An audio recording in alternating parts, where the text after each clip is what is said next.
میرے بھائیو، آج ہمارا موضوع ہے عید اور نماز عید۔ میرے بھائیو، عید کی نماز اللہ تبارک و تعالی کے رسول جناب محمد صلی اللہ علیہ وسلم جب مدینہ تشریف لائے تب آپ نے مسلمانوں کو بتایا کہ تمہارے لیے کون سے 2 دن عید کے دن ہیں۔ ابو داؤد شریف کی صحیح حدیث ہے، جناب انس بن مالک رضی اللہ عنہ کہتے ہیں کہ نبی علیہ الصلوۃ والسلام مدینہ تشریف لائے اور مدینہ والوں کے ہاں 2 دن تھے جن میں وہ زمانہ جاہلیت میں، زمانہ کفر میں کھیلتے تھے، خوشیاں مناتے تھے۔ تو نبی علیہ الصلوۃ والسلام نے ان سے کہا کہ اللہ نے ان سے بہتر تمہیں 2 دن دیے ہیں، ایک عید الفطر اور ایک عید الاضحیٰ۔ اس حدیث سے یہ معلوم ہوا کہ اسلام نے کتنی عیدیں دی ہیں میرے بھائیوں؟ 2 عیدیں دی ہیں، اسلام میں کوئی تیسری عید نہیں ہے۔ وقت کم ہے، اس لیے مختصر انداز میں گفتگو کرنا چاہوں گا، ورنہ یہیں سے عید میلاد النبی علیہ الصلوۃ والسلام کے اوپر گفتگو ہو سکتی ہے۔ میرے بھائیو، عید کی نماز کا حکم کیا ہے؟ عید کی نماز کے بارے میں فقہاء علماء کے ہاں 3 طرح کے قول ملتے ہیں۔ کچھ وہ علماء کرام ہیں جو کہتے ہیں کہ عید کی نماز ادا کرنا واجب ہے، فرض ہے اور ہر ایک کے اوپر فرض ہے۔ دوسرے نمبر پہ وہ علماء کرام ہیں جو کہتے ہیں کہ یہ فرض کفایہ ہے، کچھ لوگ ادا کر لیں، باقی نہ بھی ادا کریں، کام چل جائے گا۔ تیسرے نمبر پہ وہ علماء کرام ہیں جو کہتے ہیں کہ یہ سنت مؤکدہ ہے، واجب اور فرض نہیں ہے۔ ان 3 اقوال میں سے سب سے بہتر قول ان لوگوں کا ہے جو کہتے ہیں کہ عید کی نماز فرض ہے اور ہر ایک کے اوپر فرض ہے، اور ان کی دلیل یہ ہے کہ نبی علیہ الصلوۃ والسلام نے ہمیشہ نماز عید ادا کی ہے، کبھی بھی ترک نہیں کی۔ آپ کے خلفائے راشدین نے یہ نماز ہمیشہ ادا کی ہے، کبھی بھی ترک نہیں کی۔ اگر اس میں کوئی گنجائش ہوتی تو آپ کبھی کبھار یہ عید ترک کرتے، یا آپ کے خلفاء میں سے کوئی خلیفہ اس عید کی نماز کو کبھی کبھار ترک کرتا، یا آپ زبانی طور پہ بتا دیتے کہ یہ نماز ضروری نہیں ہے۔ دوسرے نمبر پہ نبی علیہ الصلوۃ والسلام نے اس نماز کے لیے گھروں سے نکلنے کا حکم دیا ہے، اور جب آپ کسی چیز کا حکم دیں تو وہ چیز واجب ہوتی ہے، فرض ہوا کرتی ہے۔ بلکہ جب آپ نے حکم دیا تو آپ نے اپنے صحابہ کرام سے یہ بھی کہا کہ عورتوں کو بھی گھروں سے باہر نکالو عید کی نماز کے لیے۔ کن کو نکالو میرے بھائیو؟ کن کو نکالو؟ عورتوں کو۔ ہمارے ہاں عورتیں عید کی نماز کے لیے نہیں نکلتی، یہ حدیث دھیان سے سن لیں، بخاری شریف کی حدیث ہے۔ ام عطیہ رضی اللہ عنہا کہتی ہیں کہ نبی علیہ الصلوۃ والسلام نے کہا کہ عورتوں کو بھی عید کی نماز کے لیے گھروں سے نکالا جائے، انہیں بھی عیدگاہ میں لایا جائے۔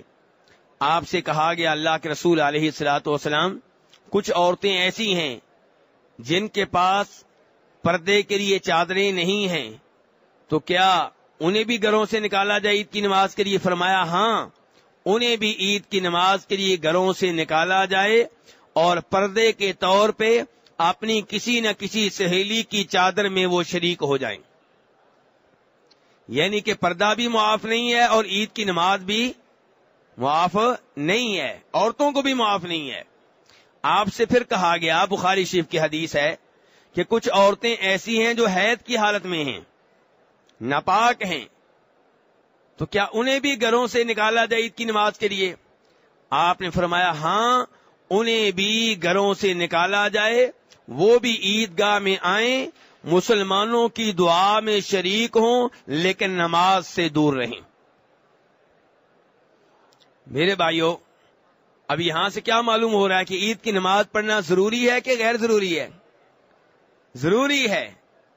اور ہمارے ہاں عورتیں رمضان کا پورا مہینہ عید کی تیاری میں گزار دیتی ہیں، کپڑے سلائی کرنے میں، کپڑے خریدنے میں، جوتے خریدنے میں، چوڑیاں خریدنے میں، اور جب وہ عید آتی ہے جس کے لیے پورا مہینہ تیاری ہوتی رہی، کہتی ہیں جی ہم گھر میں رہیں گی، ہم عیدگاہ میں نہیں جائیں گی۔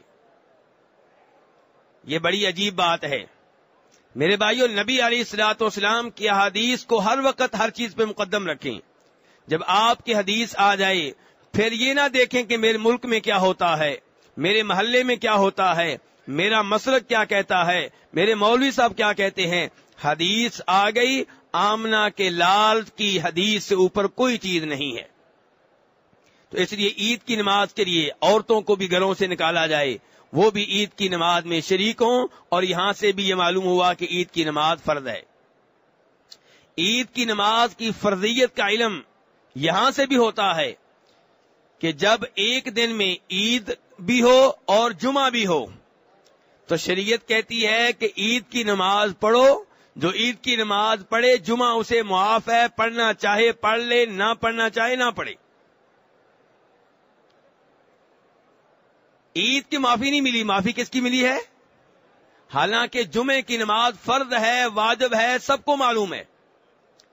لیکن پتہ چلا کہ عید کی نماز کی اہمیت اتنی زیادہ ہے کہ اگر ایک دن میں عید بھی ہے جمعہ بھی ہے, جمعے کی نماز معاف ہے, بطور زور آپ نماز پڑھ لیں, خطبہ جمعہ میں حاضر ہونا ضروری نہیں ہے. اور اس کی دلیل ابو داؤد شریف کی وہ حدیث ہے جس میں عطاء ابن ابی رباح تابعی رحمہ اللہ کہتے ہیں کہ عبداللہ بن زبیر رضی اللہ عنہ کے زمانے میں ہم عید کی نماز میں حاضر ہوئے اور وہ دن جمعہ کا دن تھا. پھر ہم خطبہ جمعہ کے لیے حاضر ہوئے, لیکن عبداللہ بن زبیر خطبہ جمعہ کے لیے حاضر نہیں ہوئے. کہتے ہیں کہ یہ کہاں کا واقعہ, کوئی بھائی بتا سکتا ہے کہ شہر کا واقعہ ہوگا؟ جی مکہ کا. اللہ خوش رکھے آپ کو, یہ مکہ کا واقعہ ہے. اب عطاء ابن ابی رباح کہتے ہیں کہ عبداللہ بن عباس رضی اللہ عنہما صحابی ان دنوں طائف میں تھے. جب وہ مکہ آئے تو ہم نے ان کو یہ واقعہ بتایا تو انہوں نے کہا اصاب السنہ, عبداللہ بن زبیر نے جو کیا سنت کے عین مطابق کیا. اور عبداللہ بن زبیر کو جب یہ بات معلوم ہوئی کہ میری شکایت لگائی گئی ہے تو انہوں نے کہا کہ عمر فاروق رضی اللہ عنہ کے زمانے میں ایک ہی دن عید بھی تھی جمعہ بھی تھا, تو جناب عمر فاروق نے اعلان کیا تھا کہ عید کی نماز پڑھنے والے ان میں سے اگر کوئی جمعہ کی نماز میں غائب ہونا چاہے تو اس کو اجازت ہے, کوئی مسئلہ نہیں ہے. تو یہاں سے بھی پتہ چلا کہ عید کی نماز ادا کرنا ضروری ہے, فرض ہے, لازمی ہے. میرے بھائیو, تیسرا عید کے تعلق سے ہمارا سوال یہ ہے کہ عید کی نماز کا وقت کون سا ہے؟ عید کی نماز کا وقت میرے بھائیو سورج نکلنے کے بعد جب ایک نیزے کے برابر اونچا ہو جائے تو عید کی نماز کا وقت شروع ہو جاتا ہے, اور زوال تک یہ وقت جاری و ساری رہتا ہے. لیکن افضل یہ ہے کہ یہ نماز جلد از جلد ادا کر لی جائے, خصوصاً عید الاضحیٰ, وہ عید الفطر کے مقابلے میں زیادہ جلدی ادا کی جائے. چنانچہ امام ابو داؤد رحمہ اللہ روایت کرتے ہیں کہ عبداللہ بن بسر رضی اللہ عنہ لوگوں کے ساتھ عید نماز پڑھنے کے لیے تشریف لائے تو جو امام تھا اس نے آنے میں تاخیر کر دی, تو صحابی عبداللہ بن بسر رضی اللہ عنہ ناراض ہوئے اور کہنے لگے کہ یہ وہ ٹائم ہے جس ٹائم ہم عید کی نماز پڑھ کے فارغ ہو چکے ہوتے تھے, اور وہ ٹائم نفلوں کا تھا, ان کے چاس وغیرہ کا ٹائم تھا. تو یہاں سے معلوم ہوا کہ عید کی نماز جلد از جلد ادا کر لی جائے. عید کی نماز میرے بھائیو کہاں ادا کی جائے؟ سنت طریقہ یہ ہے کہ عید کی نماز کسی کھلے میدان میں ادا کی جائے. نبی علیہ الصلوۃ والسلام کے پاس مسجد نبوی جیسی عظیم مسجد موجود تھی, اس کو چھوڑ کے عید کی نماز کے لیے کہاں جاتے تھے؟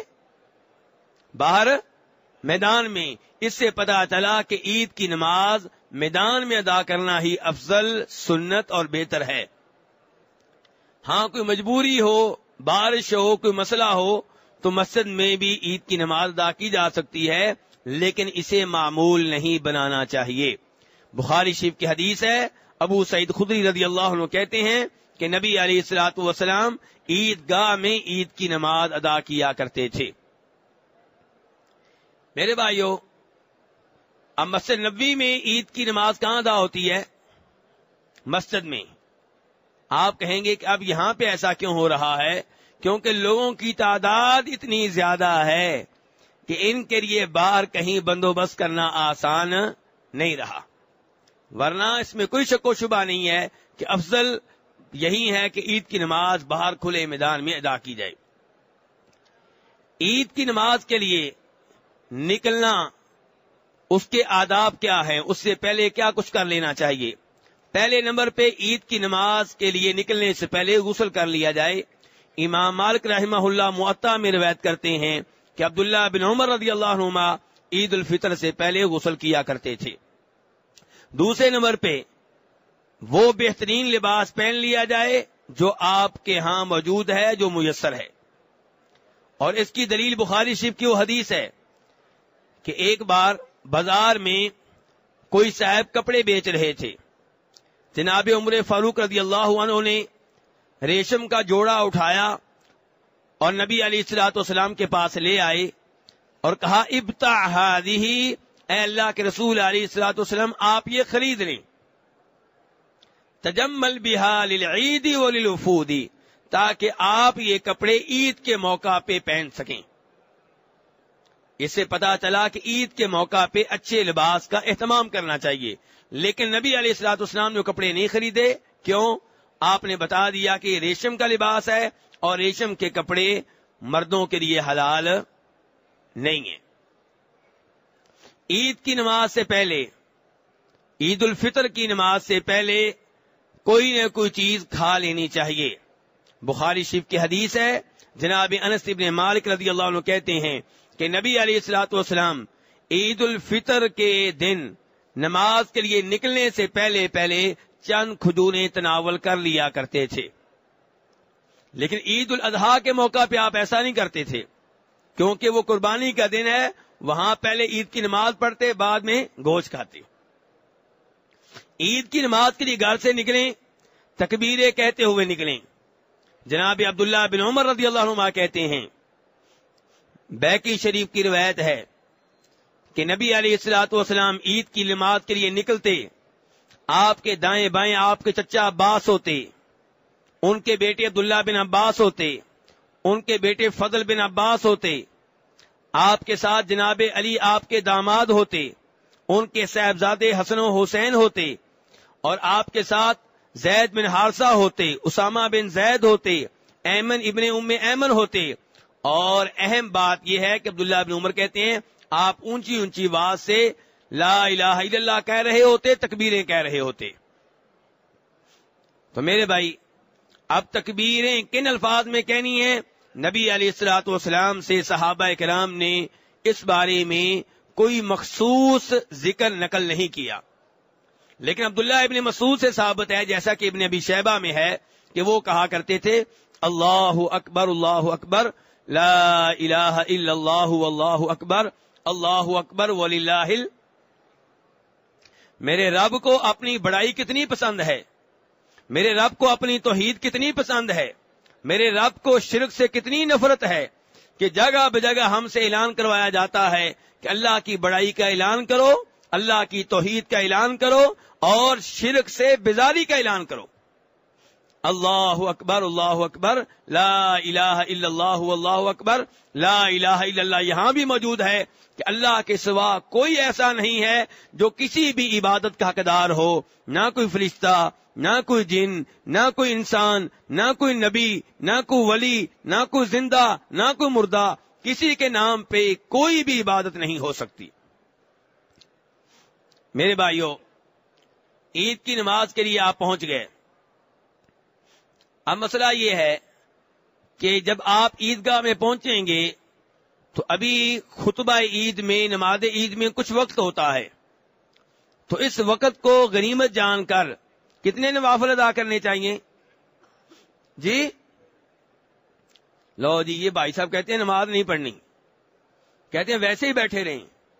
عجیب ہے کہ نہیں ہے؟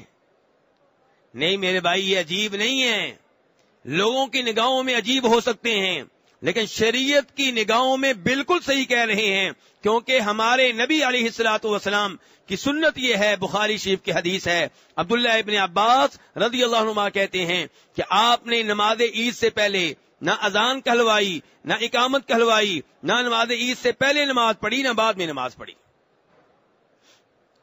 تو نماز عید سے پہلے نماز پڑھنا حالانکہ عام طور پہ بہت اچھی بات ہے، لیکن جس موقع پہ آپ نے نماز نہیں پڑھی اس موقع پہ ہم نماز نہیں پڑھیں گے۔ درود و سلام پڑھنا بڑی اچھی بات ہے، لیکن آپ کے زمانے میں جو اذان ہوتی تھی اس کی ابتدا اللہ اکبر سے ہوتی تھی، درود سے نہیں ہوتی تھی، اعوذ باللہ سے نہیں ہوتی تھی، بسم اللہ سے نہیں ہوتی تھی، سبحان اللہ سے نہیں ہوتی تھی۔ اس لیے اذان سے پہلے آج کل اگر ہم کوئی بھی چیز کریں گے تو وہ غلط ہوگا، بدعت ہوگا، چاہے وہ بسم اللہ ہو، چاہے وہ اعوذ باللہ ہو، چاہے الصلاۃ والسلام علیک یا رسول اللہ ہو۔ آپ کے زمانے میں نماز کی ابتدا اللہ اکبر سے ہوتی تھی۔ کس سے ہوتی تھی نماز کی ابتدا؟ اللہ اکبر سے۔ اور ہماری نماز کی ابتدا کہاں سے ہو رہی ہے کہ پیچھے اس امام کے منہ طرف قبلے کے۔ ہماری نماز پیچھے سے شروع ہوتی ہے، پیچھے اس امام کے، جبکہ نبی علیہ السلام کی نماز کی ابتدا اللہ اکبر سے ہوتی تھی۔ میرے بھائی، نماز کی نیت ضروری ہے، لیکن نیت دل میں ہوگی، زبان سے نیت کے الفاظ ادا کرنا نبی علیہ الصلوۃ والسلام سے ثابت نہیں ہے، آپ کے صحابہ کرام سے ثابت نہیں ہے، تو یہ عمل غلط ہوگا۔ نماز عید سے پہلے اذان آپ نے نہیں کہلوائی، ہم نہیں کہلوائیں گے، حالانکہ اذان کے کلمات بڑے اچھے کلمات ہیں۔ اللہ اکبر، اللہ اکبر اللہ کی بڑائی کا اعلان ہے، اشہد ان لا الہ الا اللہ اللہ کی توحید کا اعلان ہے، اشہد ان محمد رسول اللہ آپ کی رسالت کا اعلان ہے۔ لیکن چونکہ آپ نے نماز عید سے پہلے اذان نہیں کہلوائی، اقامت نہیں کہلوائی، ہم یہ عمل نہیں کریں گے تو غلط ہوگا۔ نماز عید 2 رکعات کے اوپر مشتمل ہے۔ نسائی شریف کی حدیث ہے، جناب عمر فاروق رضی اللہ عنہ کہتے ہیں کہ عید کی نماز 2 رکعات پہ مشتمل ہے، اور یہ مکمل نماز ہے، آدھی نہیں ہے۔ پہلی رکعت میں جب امام اللہ اکبر کہے گا، دعائے افتتاح پڑھ لیں گے، سبحانک اللہم یا اللہم باعد بینی، اس کے بعد امام کیا کہے گا؟ 7 تکبیریں کہے گا۔ پہلی رکعت میں قرات سے پہلے، سورہ فاتحہ سے پہلے کتنی تکبیریں ہوں گی؟ 7۔ اور دوسری رکعت میں قرات سے پہلے، سورہ فاتحہ سے پہلے کتنی تکبیریں ہوں گی؟ 5۔ دلیل کیا ہے؟ یہاں دلیل دینا بہت ضروری ہے، کیونکہ ہمارے کئی بھائی عید کی تکبیریں اس سے مختلف تعداد میں کہتے ہیں جو میں نے بتائی ہیں، لیکن مسجد نبوی میں پہلی رکعت میں 7 تکبیریں ہوتی ہیں، رکوع کی تکبیر کے علاوہ، تکبیر تحریمہ کے علاوہ، اور دوسری رکعت میں 5 تکبیریں ہوتی ہیں رکوع کی تکبیر کے علاوہ۔ دلیل کیا ہے؟ 2 حدیثیں ہیں اس معاملے میں۔ پہلی حدیث جناب عائشہ رضی اللہ عنہا کی، دوسری حدیث جو ہے عمر بن شعیب عن ابیہ عن جدہ کی۔ دونوں حدیثوں کا خلاصہ یہ ہے، دونوں ابو داؤد میں آتی ہیں، دونوں درست ہیں، کہ نبی علیہ الصلوۃ والسلام پہلی رکعت میں 7 تکبیریں کہتے تھے، دوسری رکعت میں 5 تکبیریں کہتے تھے رکوع کی تکبیرات کے علاوہ۔ پہلی رکعت میں سورہ فاتحہ کے بعد سنت طریقہ یہ ہے کہ کون سی سورت پڑھی جائے؟ هل اتاک سبح اسم ربک الاعلی، اور دوسری رکعت میں کون سی پڑھی جائے؟ هل اتاک حدیث الغاشیہ۔ یہ سنت ہے نبی علیہ الصلوۃ والسلام کی۔ اور آپ کی سنت یہ ہے کہ عید کے موقع پہ پہلے نماز ادا کی جائے گی، بعد میں خطبہ عید ہوگا۔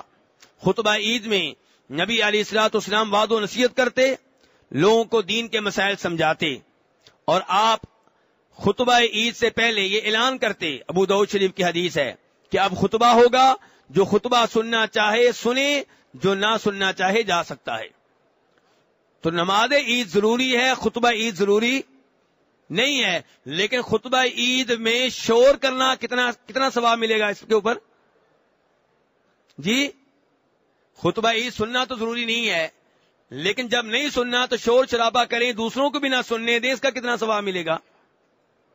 دیکھا یہ کیا ہے، ادھر خطبہ عید ہو رہا ہوتا ہے، میرے اردو بولنے والے بھائی آپس میں گلے مل رہے ہوتے ہیں، مبارکبادیں دے رہے ہوتے ہیں، پاس جو عربی بیٹھے ہوتے ہیں وہ کہتے ہیں چپ کرو یار، ہمیں خطبہ سننے دو۔ تو نہیں میرے بھائی، اگر آپ خطبہ نہیں سننا چاہتے آپ جا سکتے ہیں، لیکن یہ کہ وہاں بیٹھ کے آپ شور شرابہ کریں، دوسروں کو بھی نہ سننے دیں، دوسروں کو بھی مشغول کر دیں، یہ مناسب نہیں ہے۔ نماز عید کے بعد ایک دوسرے کو تقبل اللہ منا ومنکم کہہ کے مبارکباد دی جا سکتی ہے. صحابہ کرام کا یہ معمول تھا.